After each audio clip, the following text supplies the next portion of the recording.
Eis que eu envio um anjo adiante de ti, para que te guarde pelo caminho e te leve ao lugar que tenho preparado. Vamos ler todos juntos? Se quiser olhar para o telão, está lá. Eis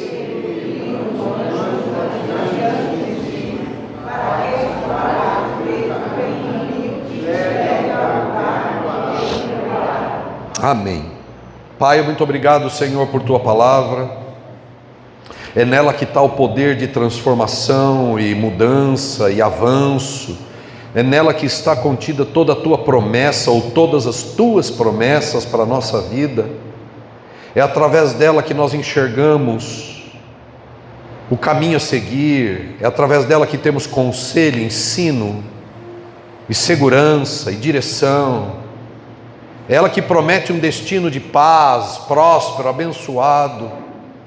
E nós pedimos, Senhor, que por Sua graça infinita, nos abras os olhos, para que possamos enxergar o poder, a profundidade, a grandeza do Seu amor para conosco, a fim de que a gente se sinta seguro, a fim de que a gente possa descansar nesse Seu amor, a fim de que a gente possa confiar nesse Seu amor, e não ter medo de coisa alguma adiante de nós, Senhor.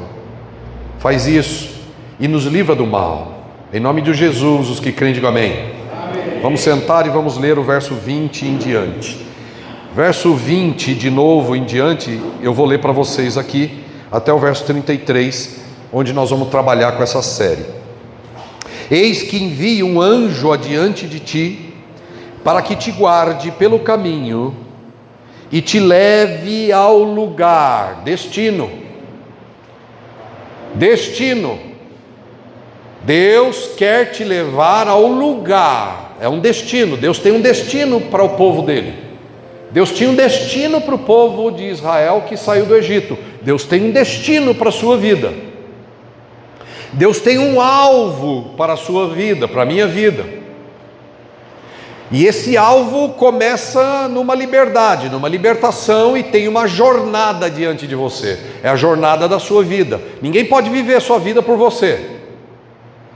Ninguém pode encarar os problemas por você. Ninguém pode encarar os desafios da sua vida no seu lugar. Mas Deus pode estar conosco em todos os momentos da nossa vida, na nossa jornada. Mas fique tranquilo, Deus tem uma jornada para você.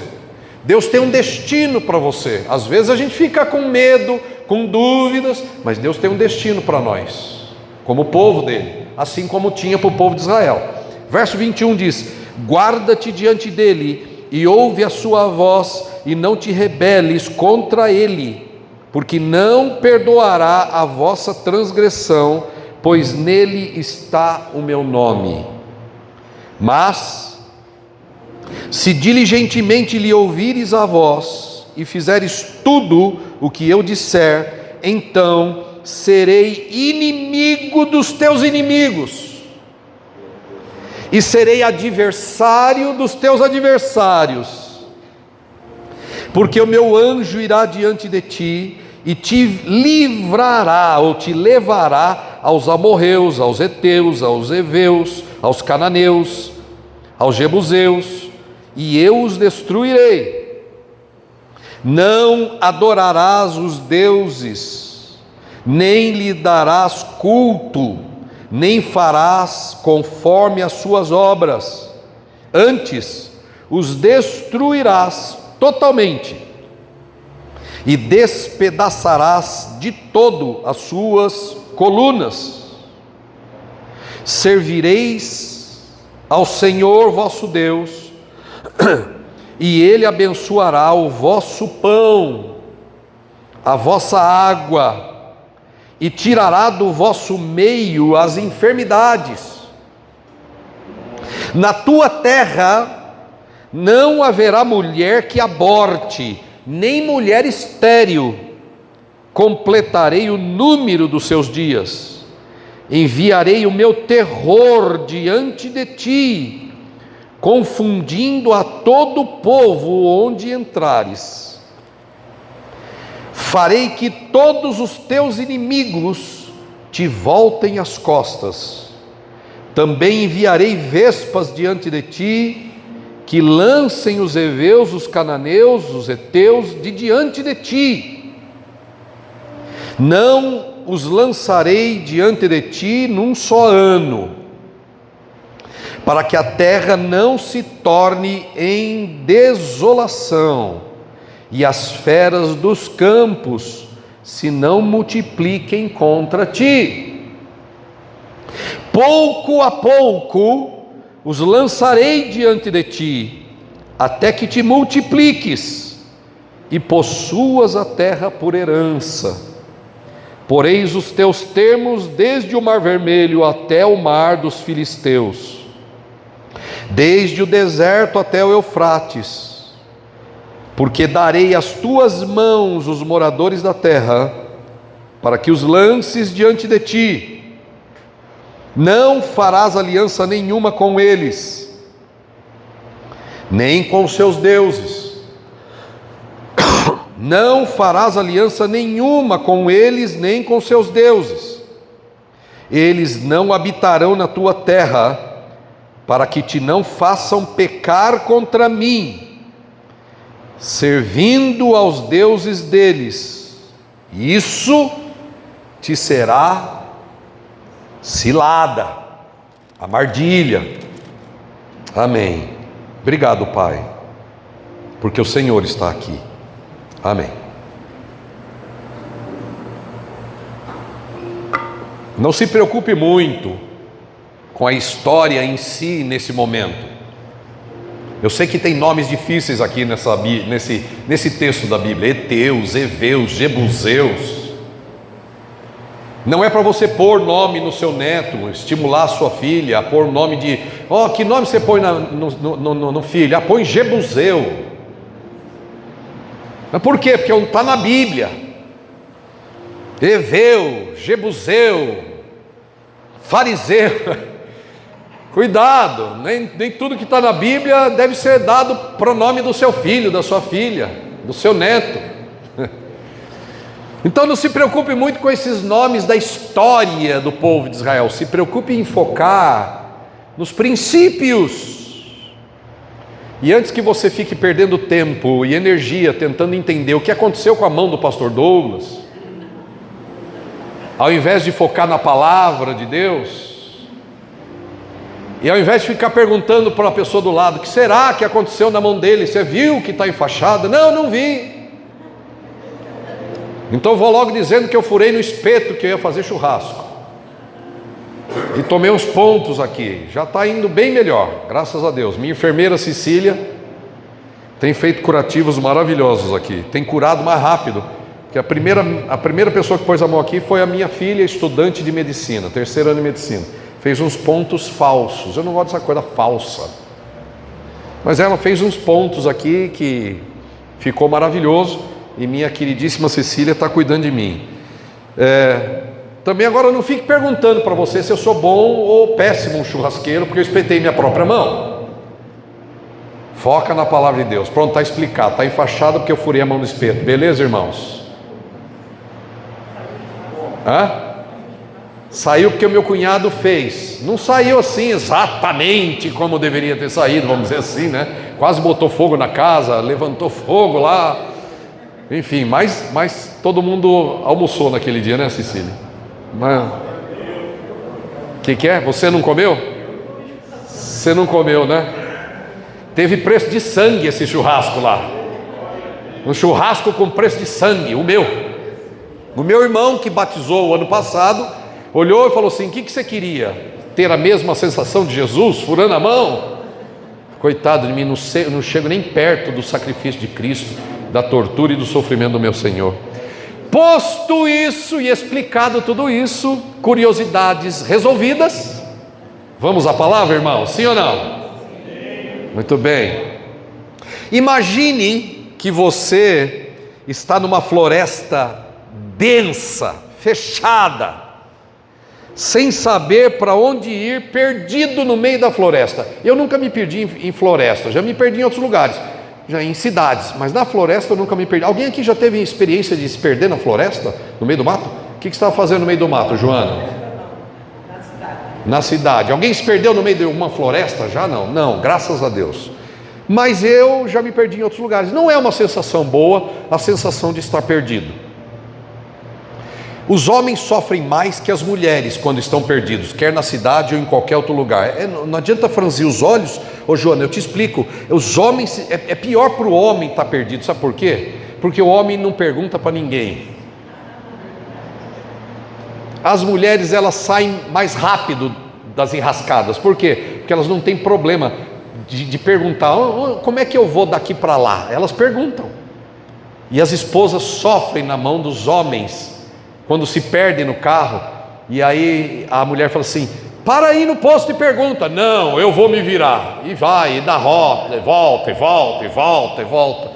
Por que eu sei disso? Porque eu sou esperto? Não, porque eu também tenho a mania de dar volta e não ouvir a voz da minha mulher quando eu estou perdido. Eu não sei por que nós homens somos assim. Talvez o pastor Wilson e os mais experientes nesta casa possam nos ajudar. Pergunta para eles depois, por que nós homens não paramos rapidamente, pedimos informação? Mas não é o tema de hoje, então vamos seguir em frente. Quando você se sente perdido numa floresta, sem ninguém para te ajudar, é uma sensação avassaladora, terrível. A gente vez por outra ouve de gente que se perdeu em floresta, ficaram dias perdidos. Quantas vezes eu já vi noticiário de gente que foi resgatado dias depois, às vezes semana depois, às vezes muito mais do que isso. Imagina a sensação horrível, escuridão, sem luz, você não saber para onde vai, aquela sensação, será que eu estou indo para o lugar certo quando você anda? É horrível. Mas e se nessa situação a gente tivesse um mapa detalhado e tivesse um guia experiente no meio da floresta com a gente ia ficar mais tranquilo. E é exatamente essa promessa que Deus faz ao seu povo. No verso 20 ele diz, eis que envio o anjo adiante de ti, para que te guarde pelo caminho e te leve ao lugar que eu preparei para você. Quantas vezes a gente se sente como o povo de Israel, né? Saindo de um lugar e indo para o outro, sem saber o que vai acontecer no meio do caminho. Nós estamos começando o ano de 2025. Vai ser diferente? Eu acredito que sim, mas espere também as mesmas coisas, as mesmas lutas, os mesmos desafios, os mesmos sensações de às vezes não saber o que fazer em alguma situação. Coisas novas estão reservadas para nós, mas as mesmas coisas vão acontecer também, até que a gente parta dessa vida. Vez ou outra nós vamos nos sentir perdidos, vez ou outra nós vamos sentir-se como quem não sabe o que fazer, que decisão tomar, que caminho seguir. E nessas horas em que a gente não sabe o que fazer e o que caminho seguir, é importante que a gente lembre que o Senhor prometeu que teria um anjo conosco, que Ele seria o nosso guia. A nossa jornada de vida não é diferente da jornada do povo de Israel. O povo de Israel foi libertado fisicamente de uma prisão, de uma escravidão de 430 anos. Gerações morreram escravas no Egito. Depois de 430 anos vivendo na terra do Egito como escravos, comendo qualquer coisa, vivendo em qualquer lugar, trabalhando sem salário digno, amassando barro, preparando tijolo de palha, construindo riqueza para os outros. Depois de 430 anos, Deus vem ao povo de Israel e tira o povo do Egito com uma mão poderosa, debaixo de milagres, sinais, prodígios. Vocês lembram das 10 pragas que Deus teve que fazer no Egito para libertar o povo? A nossa jornada de vida não é diferente da jornada do povo de Israel. Nós não saímos do Egito fisicamente, mas a gente foi libertado do poder do pecado pela cruz e o sangue de Jesus. E depois que Jesus Cristo na cruz nos liberta do poder do pecado, nos perdoa os pecados, ressuscita e nos dá uma nova oportunidade, uma nova vida, nós temos diante de nós uma promessa de vida eterna para alcançar. Nós temos um reino novo que está diante da gente. Todos nós temos jornadas na vida. E o texto de hoje, versículo 20, ele fala exatamente sobre esse estado de guiar de Deus e levar a gente para um destino. Nós podemos enfrentar vários desafios. Nós podemos enfrentar várias tentações, crises, dificuldades ao longo do caminho. 2025, pode ter certeza, teremos alegrias novas, teremos desafios novos também, choraremos lágrimas novas, mas também exultaremos de alegria, de uma alegria nova, de uma conquista nova. Tem coisas maravilhosas de Deus à sua frente, meu irmão, em 2025. Jesus, diferentemente do que Deus disse para o povo de Israel que saiu do Egito, disse: olha, vai para a terra do Eteu, do Eveu, do Jebuseu, terra de Canaã. Era sair do Egito e chegar na terra de Canaã. Diferente para nós. Nós temos uma promessa da Israel celestial depois da morte. Se Jesus não voltar em breve e todos nós morrermos, nós temos a promessa de uma vida eterna em Cristo Jesus e de uma terra prometida chamada a verdadeira cidade celestial de Israel. Aqueles de nós que morrermos em Cristo, estamos garantidos que temos uma promessa de uma terra nova diante de nós. Mas veja, dia a dia, ano a ano, mês a mês, semana a semana, você tem também a promessa de um destino para coisas novas na sua vida. Não é só para o povo de Israel que tinha Canaã, para nós tem a Israel celestial depois da morte, mas dia a dia na sua vida tem promessas de Deus para você. Jesus disse em João 14, versículo de número 1 a 3, quando os discípulos ficaram amedrontados, Jesus estava falando que ia morrer na cruz. Jesus estava explicando que ia deixar esse mundo, depois de mais de 3 anos, discipulando os apóstolos, Jesus começa a dizer: eu vou embora. Imagina o coração dos discípulos. Eles estavam seguros, se sentiam protegidos quando estavam com Cristo, na carne, vivo. Mas Jesus no final, na reta final, ele começou a falar que ele iria embora, que ele iria morrer, que ele iria sofrer, e o coração dos discípulos derretia e ficava entristecido. E em João 14, Jesus vira para os discípulos e diz assim: olha, não fiquem tristes diante da minha partida, não fiquem preocupados porque eu vou embora, não se turbe, não se obscureça, não se entristeça o seu coração, porque eu estou indo embora. Eu estou indo embora com um propósito: eu vou preparar lugar para vocês. Sabe o que Deus está dizendo?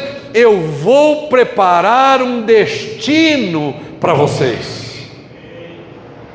E aí Jesus disse: eu vou preparar e eu volto para buscar vocês. Jesus está voltando já já para buscar cada um de nós. Pode ter certeza. Eu espero de verdade em Deus que seu coração consiga encontrar fé para descansar na verdade de que Deus em Cristo irá voltar para buscar a gente. E Ele vai buscar a gente para quê? Para nos levar como um guia do anjo que levou o povo de Israel do Egito para a terra prometida chamada Canaã. Jesus vai voltar, não um anjo, Ele não vai enviar um anjo, Ele mesmo vai voltar para buscar a gente e levar para a terra prometida. Aleluia! Mas a gente enfrenta dificuldades todo dia, a gente enfrenta crises todo dia. É bom saber que está reservado para a gente uma promessa de vida eterna, por causa da fé em Cristo. É bom saber que Deus vem nos buscar em Cristo Jesus para uma eternidade com Ele. Mas, e as lutas do dia a dia? Mas, e os desafios que a gente tem que enfrentar mês a mês, enquanto nós estivermos aqui? No caso do povo de Israel, no livro de Êxodo, ele disse: o meu anjo vai adiante de ti e vai acompanhar vocês na jornada. Essa figura do anjo acompanhando o povo de Israel na jornada serve de estímulo para nós, porque Jesus também disse em Mateus 28, 20, ele disse, depois que ele iria partir, ele disse: eis que estou convosco até a consumação dos séculos. Assim como o anjo acompanhou o povo do Egito à terra prometida, Deus vai acompanhar você pessoalmente até o fim dos tempos. Não se preocupe, não deixe seu coração ficar amedrontado, não deixe sua mente pregar peças em você do tipo: não tem mais jeito. Se você anda com Jesus e sua memória se lembrar, se seu coração se lembrar que Deus está contigo, você vai se animar diante de qualquer situação. Eu vou preparar lugar para vocês, eu vou preparar um destino. Sabe, meu irmão, você e eu não estamos aqui sozinhos. Não importa o que acontece para a gente, não importa se a gente está inserido dentro de uma família ou se a gente mora sozinho. Se você crê em Cristo e você descansou a sua vida nele, eu quero lembrar a você que você nunca estará sozinho. O Senhor está acompanhando você até o fim dos seus tempos e até o fim dos meus tempos e até o fim dos tempos deste mundo. Você nunca estará sozinha. Seu marido pode te deixar, sua esposa pode te deixar, seus filhos podem te abandonar, seus amigos podem não aparecer, mas Jesus prometeu: eis que estou convosco até o fim dos tempos. É nisso que eu e você devemos confiar. Todos nós passamos por jornadas em nossas vidas, diárias, mensais, semanais, anuais. Todos nós enfrentamos jornadas na nossa vida. Todos nós estamos em busca de um destino. Às vezes o destino para você pode ser um novo trabalho, uma nova profissão, um novo relacionamento, um novo propósito, um novo hábito, um lugar novo. Todos nós temos jornadas na vida que a gente vive aqui. Eu não sei qual é a sua jornada, mas essa mensagem serve para todos nós, porque todos nós temos jornadas. Todos nós estamos saindo de um ponto A e querendo chegar no ponto B, sempre. E eu quero lembrar você com essa mensagem que Deus está com você sempre, do ponto A ao ponto B da sua vida, em todas as suas jornadas. Amém, queridos? Êxodo capítulo 23, verso 20, que você leu comigo, nos apresenta essa imagem de jornada do povo de Israel para a terra prometida. Deus, em sua infinita misericórdia, não vai deixar você e eu vagarmos nessa vida sozinhos. Não vai, porque Deus te ama. Deus não vai deixar você vagar nessa vida sozinho.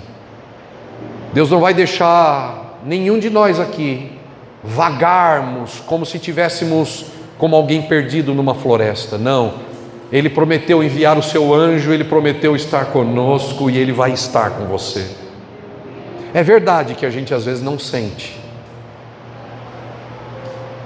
é verdade que às vezes a gente não vê, é verdade que às vezes a gente não percebe que Deus está conosco, porque às vezes a prova é dura,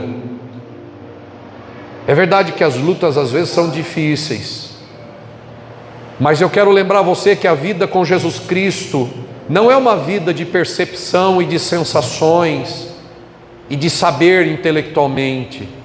A vida com Jesus é uma jornada de fé, ainda que você não veja, ainda que você não sinta, ainda que você não saiba, Eu quero desafiar você a crer que o Senhor está contigo. Andamos por fé, escreveu o apóstolo, e não por vista. Abacuque, o profeta, escreveu o resumo de um livro que leva o nome dele, Abacuque. Ele disse: os meus justos, ou no singular, o meu justo por sua fé viverá. A mão de Deus está conosco, meus irmãos. A expressão do tema de hoje, do ponto A ao ponto B, se refere a uma jornada de um lugar para o outro. Pode ser uma jornada física, pode ser uma jornada financeira, pode ser uma jornada emocional, pode ser uma jornada espiritual, pode ser uma jornada profissional. Eu não sei de onde você quer sair e para onde você quer chegar, mas eu quero lembrar que Deus quer estar contigo no caminho. É como se Deus dissesse, ou estivesse dizendo para cada um de nós: eu te levarei para o lugar que eu estou preparando para você. Eu vou te levar para o ponto B. Eu vou levar você para lá. Não se preocupe, o ponto B já está preparado para você. Amém? O que nós podemos aprender com essa história da saída do povo de Israel em direção à jornada, em direção ao destino? Eu quero deixar 4 coisas para vocês que a gente pode aprender com essa história. Que o Espírito Santo nos revele essas verdades de Deus, fortaleça a gente, para que a gente não perca o passo em 2025, para que a gente não perca o ânimo em 2025. Você vai precisar dessas 4 coisas. Para que você enfrente os desafios como verdadeira mulher de Deus, você precisa dessas 4 coisas.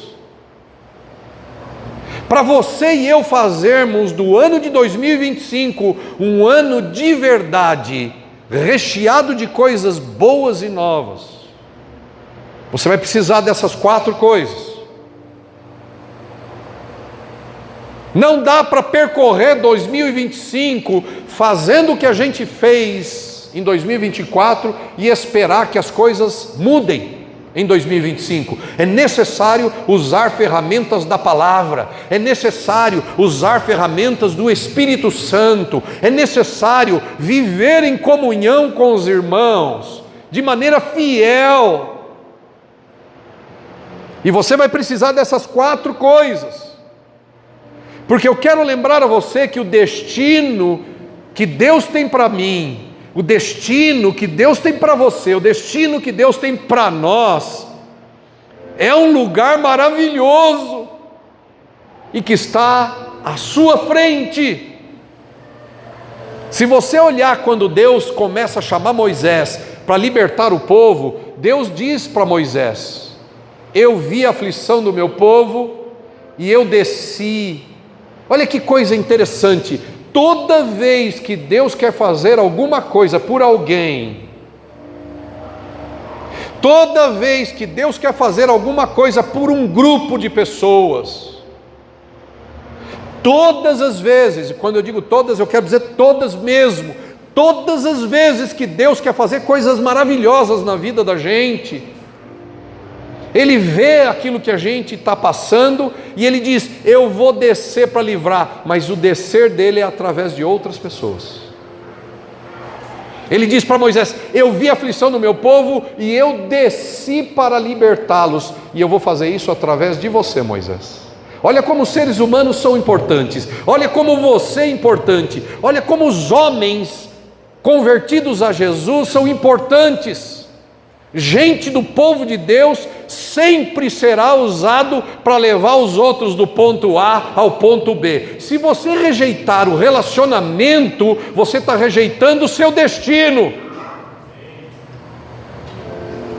Se você e eu não nos entregarmos aos relacionamentos, nós estamos rejeitando a terra prometida, porque a terra prometida não se toma posse sozinho, a terra prometida se toma posse em família. A terra prometida, o seu destino pessoal, o nosso destino coletivo, só pode ser tomado posse em família, em comunhão, em relacionamento. Eu vi a aflição do meu povo, Deus vê a sua, mas não rejeite a comunhão, porque é na comunhão com as pessoas que Deus te leva para o seu destino.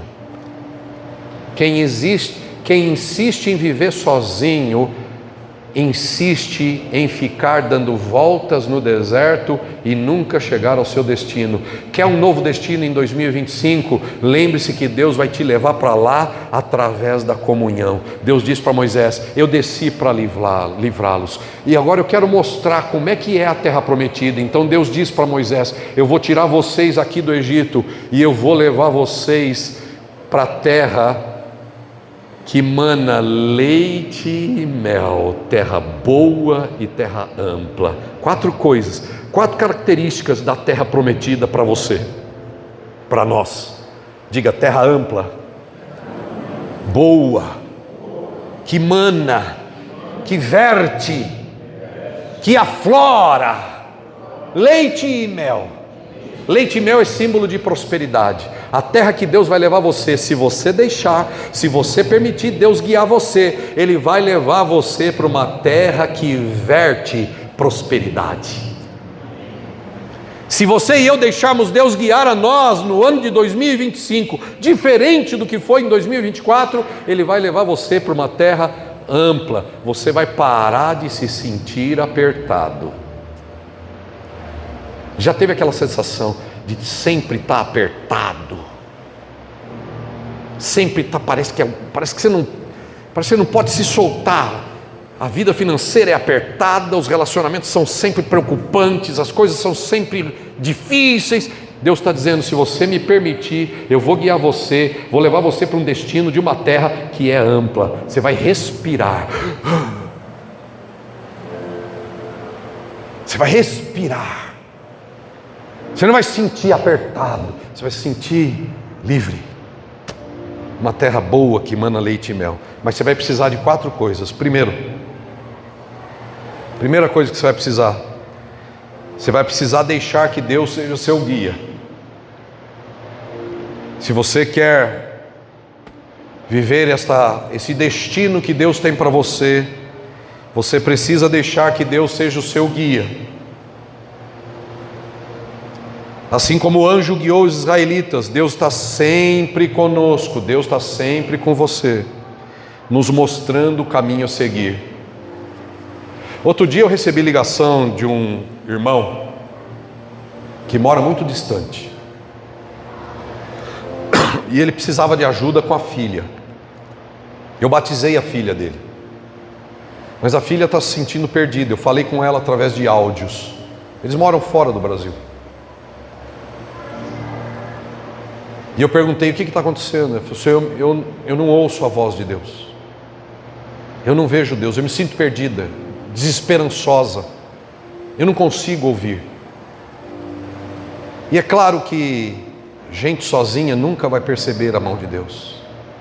A mão de Deus não é algo que se percebe sozinho, a mão de Deus é algo que se percebe em família. O guiar de Deus não acontece na vida individual, o guiar de Deus acontece sempre através de outros. Por quê? Porque Deus nos criou para vivermos em comunhão. E se você rejeita o que Deus quer falar com você através da palavra, da pregação, dos irmãos da igreja, das orações uns pelos outros, da reunião nas casas, se você não é assídua, se você não é assíduo na igreja, se você não é fiel nas ICs,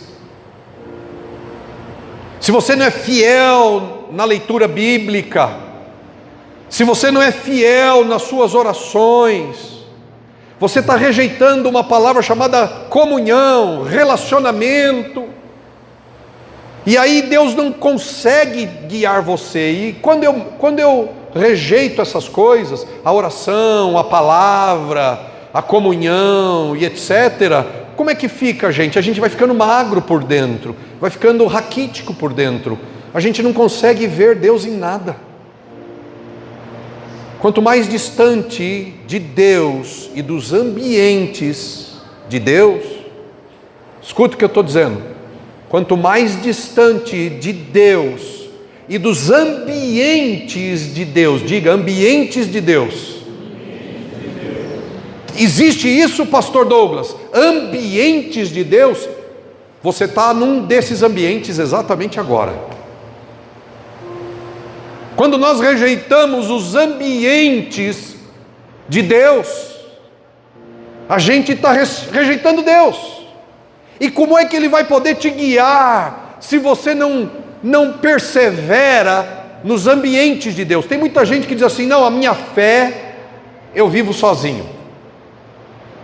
Tem gente que se frustrou com a igreja, tem gente que foi machucado pelos irmãos, tem gente que foi roubado na sua moral dentro da igreja por líderes do inferno, por gente maligna. Tem gente que foi assaltada dentro da igreja, machucada dentro da igreja. E aí ela, ao invés de ela tratar essas coisas no seu coração, elas culpam Deus e viram as costas para Deus e viram as costas para os ambientes de Deus.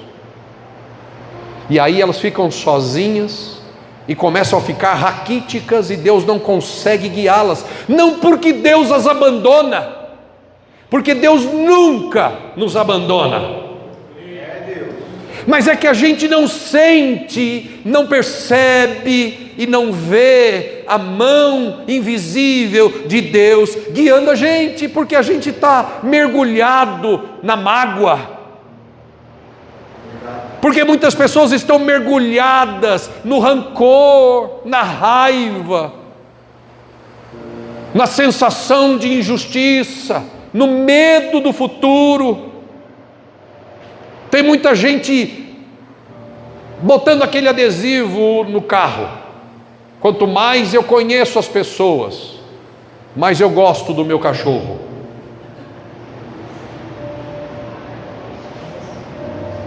Que Deus tenha misericórdia de nós, que mesmo sofrendo na mão dos homens que são finitos e falhos, a gente culpe a Deus e vire as costas para Deus. Isso não vai fazer mal para quem te machuca, isso vai fazer mal para você. Não culpe Deus, não culpe o Senhor Jesus Cristo, não culpe o Espírito Santo por causa dos erros dos homens. Isso vai fazer mal para você. Posso ouvir amém? Amém. Se você quer de verdade alcançar o destino que Deus tem para você, primeiro, deixe Deus guiar você, como Deus, através do anjo, guiou o povo de Israel. Segundo, você precisa disso. Primeiro, você precisa disso, deixar Deus guiar você. Segundo, você precisa ter fé que a jornada é segura.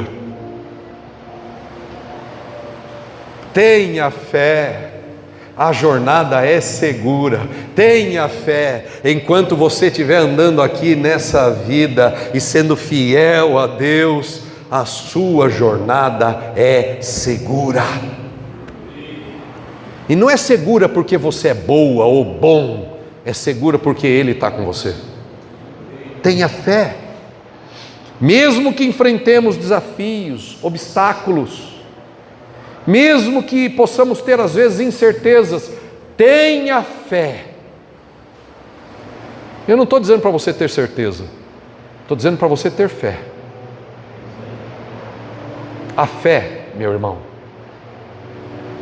minha irmã, a fé não tem nada a ver com o que você sente. A fé não tem nada a ver com o que você acha. A fé não tem nada a ver com ciência. Quando eu digo ciência, não é pesquisa científica, estou falando com conhecimento humano. A fé não tem nada a ver com o que você percebe com os seus olhos. Eu sinto que aquela situação é assim assado. Tem gente que anda mais no que sente do que na fé. Tem gente que julga os outros porque acha que já ganhou experiência o suficiente para avaliar os outros e ter certeza de como é a fulana, como é o fulano. Duvide das suas certezas e abrace a fé em Deus, porque quem sabe as coisas do mundo, do futuro, do passado e das pessoas é um só, o nosso Deus eterno. Só Ele sabe as coisas das situações. Só Ele sabe as coisas verdadeiramente das pessoas. Então, eu desafio você a percorrer a jornada em direção ao seu destino, deixando Deus guiar você, mais uma jornada de fé, não de certezas. A fé não tem nada a ver com o intelecto humano. A fé não tem nada a ver com convicções humanas. Eu sei disso, eu sei daquilo. A fé tem a ver com nada que você sabe, mas você é capaz de crer. É como Abacuque escreveu no livro dele no final: ainda que a figueira não floresça, ainda que o produto da oliveira minta, falhe, não tenha azeitonas no pé, ainda que não tenha uvas na videira, ainda que os animais sejam tirados, roubados, destruídos do meu curral, ainda que tudo isso aconteça, disse Abacuque, eu me alegrarei no Senhor e descansarei no seu nome. Por quê? Porque nós não andamos pelo que vemos, porque nós andamos por fé. Fé é aquilo que brota dentro de você porque você tem comunhão com Deus e deixa Ele te guiar. Fé é o que brota dentro de você pela comunhão com os irmãos. Fé é o que está brotando dentro de você agora, enquanto eu estou pregando. Você está se sentindo empoderada, empoderado. Por quê? Porque você está aqui, nos ambientes de Deus.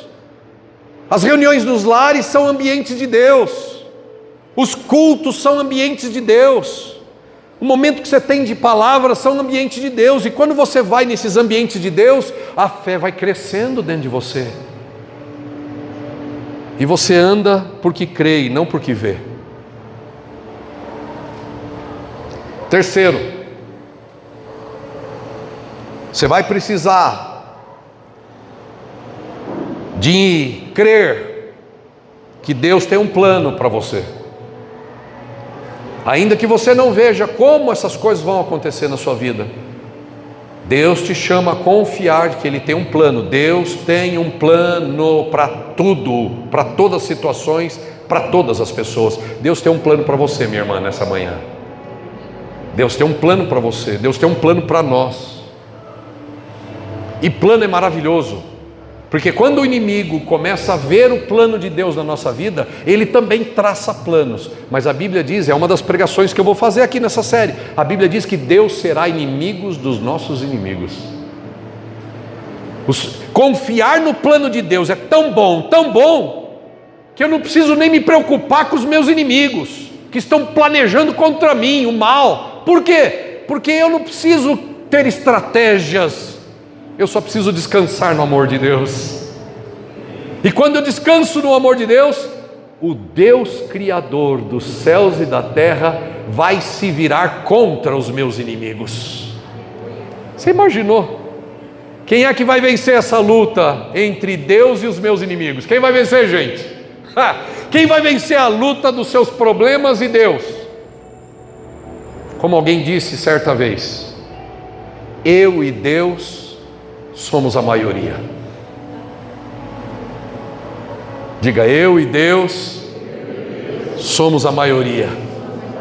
Não importa a situação, quão grande seja, ou quantos tem contra você, ou contra nós, ou contra mim, eu e Deus somos a maioria, sempre. Eu e Deus somos uma equipe gigantesca. Eu e Deus somos o melhor time que pode ter na vida. Eu e Deus somos a melhor equipe que pode acontecer. Eu e Deus. Você vai precisar da quarta coisa.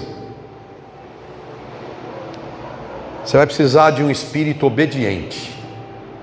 Talvez esta seja talvez a ferramenta mais difícil para você, para mim, para nós.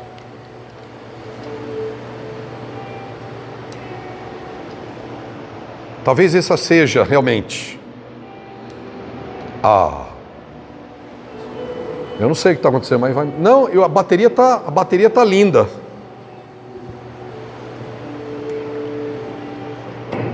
A bateria está linda, eu não sei o que está acontecendo aí. Mantenha o volume lá. Eu sei que você não mexeu.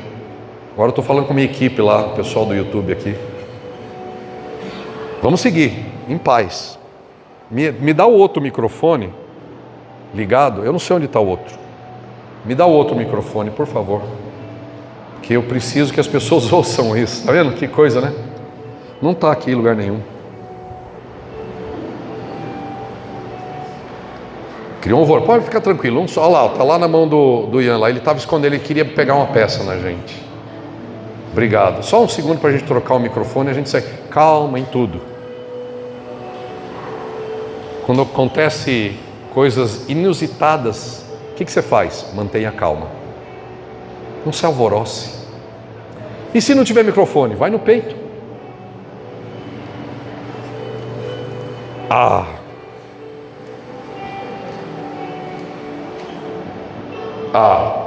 Dá ligado depois. Muito bem. Talvez esse aqui seja a maior dificuldade que a gente enfrente. Você vai precisar de um espírito obediente.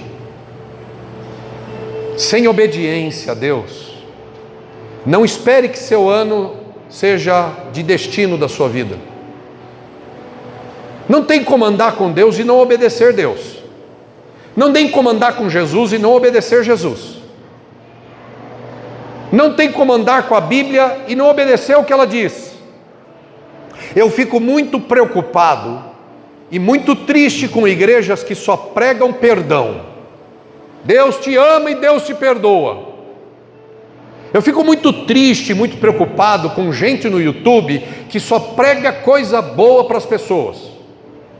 Deus te perdoa, Deus te ama, Ele quer o melhor para você. Isso tudo é verdade, eu estou pregando. A gente também prega isso aqui, mas não é tudo isso que a gente prega. Tem mais coisa. Jesus disse: vocês serão meus discípulos se vocês obedecerem a minha palavra. Se vocês fizerem o que eu mando, verdadeiramente vocês serão meus discípulos. Não tem como ser cristão e só ficar com as coisas boas da vida. Não tem como abraçar a fé em Jesus sem abraçar a cruz de Jesus. Não tem como abraçar o amor de Deus sem abraçar os cravos de Deus. Não tem como abraçar as promessas de Deus e não abraçar os cravos de Jesus. Aquele que quiser vir após mim, disse Jesus, negue-se a si mesmo. Eu não sei, é o inferno que está querendo atrapalhar isso aqui. Aquele que quiser vir após mim, negue-se a si mesmo, tome a sua cruz, depois vem e segue-me. É o ingrediente mais difícil. Os crentes falham aqui, na maior parte das vezes, na obediência. Muitas pessoas pensam que basta sentar na igreja, ter uma Bíblia, estar na reunião com os irmãos, ir na festa dos crentes, blá blá blá, mas não obedecer a Deus. A falha maior das vezes do porquê que Deus não leva você para o destino, não leva algumas pessoas para o destino, não leva a gente para o destino, é porque a gente falha em obedecer. Quando a gente era pequeno, começou a escola, você teve que aprender o ABCD, certo? Depois que você se converte a Cristo, você precisa aprender o OBDC. Adultos que entregam sua vida a Cristo precisam aprender a obedecer. Sem obediência não há destino. E Deus disse aqui no texto: vocês têm que obedecer Ele em tudo. Cuidado para fazer tudo como eu digo. Obediência é fundamental para você levar sua vida para o destino que Deus tem. Deixar Deus levar, melhor dizendo, deixar Deus levar você para o destino que Ele tem para a sua vida, para experimentar a plenitude da promessa de Deus, é preciso ouvir a voz de Deus em sua palavra e também em sua liderança. Ouça a voz de Deus, meu irmão, mas obedeça a liderança de Deus. Obedeça a liderança da sua igreja, obedeça a liderança dos seus líderes. Decida ser um cristão obediente em 2025. Uma vez, eu participei de um encontro de liderança, e o sujeito que falava sobre liderança dizia assim, era uma brincadeira, mas é para ilustrar a ideia, né? Diz assim: quando um líder manda você obedecer, a única pergunta que você tem que fazer, se ele te mandar pular, pula! A única pergunta que você pode fazer é: que altura? Parece meio drástico, né? Parece meio autoritário, mas é só uma brincadeira que leva à ideia de nós precisamos aprender a obedecer. Obedecer a Deus e a sua liderança, porque Deus está guiando você para o seu destino. Amém, queridos? Então, para fechar mesmo, olha só, quando você estiver em busca de novo emprego, quando você precisar superar traumas de relacionamento difícil, quando você estiver buscando um propósito de vida, quando você estiver vivendo tempos de incerteza, quando você tiver que tomar uma decisão, quando você estiver passando por dificuldades, você vai precisar de 4 coisas. Deixe Deus guiar você. Tenha fé, a jornada é segura. Deus tem um plano para você. E aprenda a obedecer. Você vai precisar dessas 4 coisas. E o texto para a gente fechar é Romanos capítulo de número 8. Romanos 8. Esse eu quero ler com vocês. Romanos 8. Deus abençoe você que está aqui no YouTube até agora com a gente. Eu vou ler esse texto, eu vou deixar para você não ficar sem esse texto. Leia aí, depois que você puder. Romanos 8, versículo de número 31 a 39, para a sua edificação sobre tudo que nós estamos falando, porque Deus deseja levar você para o seu destino, em nome de Jesus. Obrigado. Eu quero ler com a igreja